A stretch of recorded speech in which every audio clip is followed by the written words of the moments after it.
Hello, this is RV Vagabond Jerry, and today I want to talk about tire pressure monitor systems. Now first, when you're shopping for a tire pressure monitor system, the first thing you need to know is that the type of tire pressure monitor systems that are used for cars will not work for RVs, and I found that out the hard way. So when you're shopping for these monitor systems, check and see what the maximum tire pressure that the system can read. So the ones that are for cars will typically read only up to about 50 or 60 psi.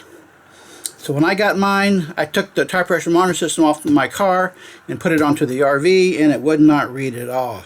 So I figured out after a while that you have to get one that will read up to a higher tire pressure, because the tire pressure on my motorhome is 110 pounds. So you need one that will read up to that level, and there pretty much is two levels. It's either the one for the cars or the one for RVs, which typically have a much higher tire pressure. So I'm going to show you my monitor that I have, which is right here by the passenger seat. And I keep it mounted here. I just picked this as a good place for its permanent mount, and it has this antenna that receives the signals from the tire pressure monitors on the tires. And this one that I bought is called a Tire Safeguard is the brand, and I really like this one, so I highly recommend it. One thing I like about it is that it runs off of an internal battery. However, the batteries are rechargeable batteries that are charged up by a 12-volt system. So there's a wire that comes out here, and that goes down to that 12-volt plug right there to charge the battery in it. And you can see there's 6 tires there on my motorhome. As it rotates around each one, it tells you the tire pressure and the temperature. And the temperature you would only be cautioned about if it gets to a really high temperature. If it's reading something really high, then I guess that means it's on fire. I'm not quite sure why the temperature is important there, unless it's for some reason getting really high. So you can see 109, 110, 109, 101, 89, and 109.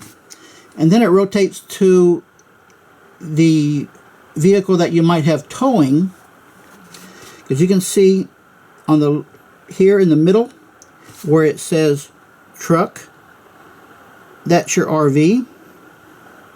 And when it rotates around to all those, then it switches to another screen where here it says trailer.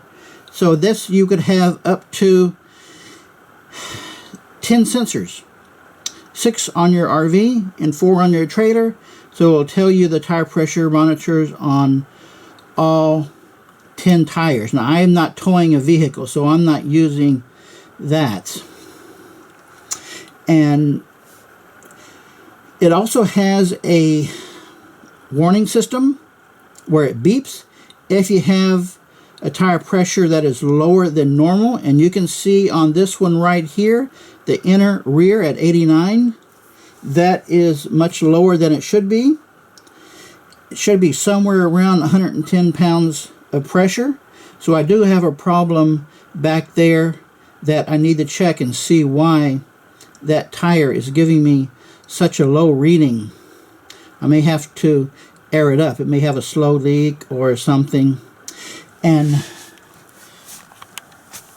I don't keep it turned on all the time. I always check it just before leaving on a trip. However, the really safe thing to do is to keep this monitor where you can see it while you're driving. And you can take it off of the base here, and bring it over to the driver's seat.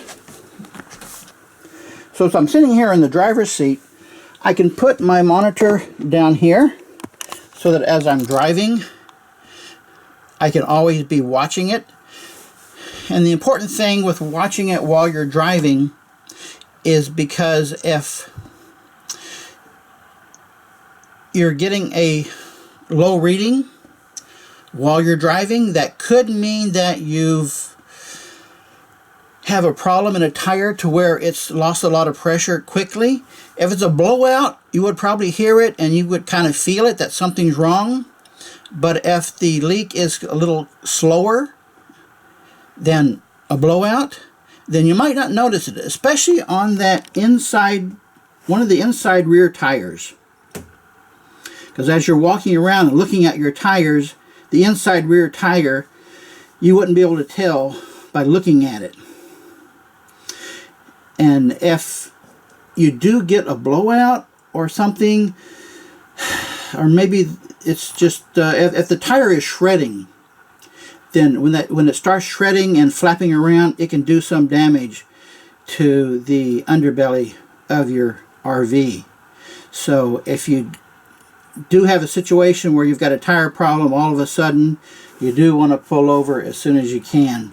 So that's why it's good to watch it. Now this can easily fall out. So there's also a place over here where I can put it, right there. And that way it's going to stay put. That's a safer place to put it. So you can look around in your RV and see where it's a safe place to put it while you're driving.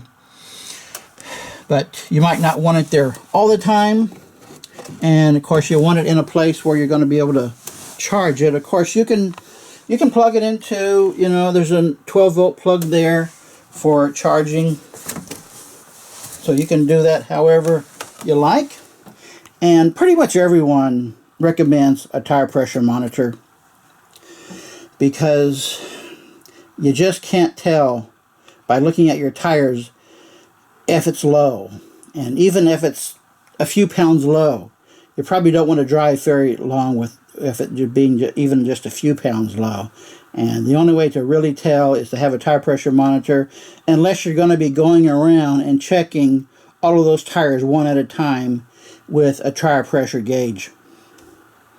So I just wanted to let you know about that. So happy travels, and I hope you don't have any tire pressure problems. Good day, folks.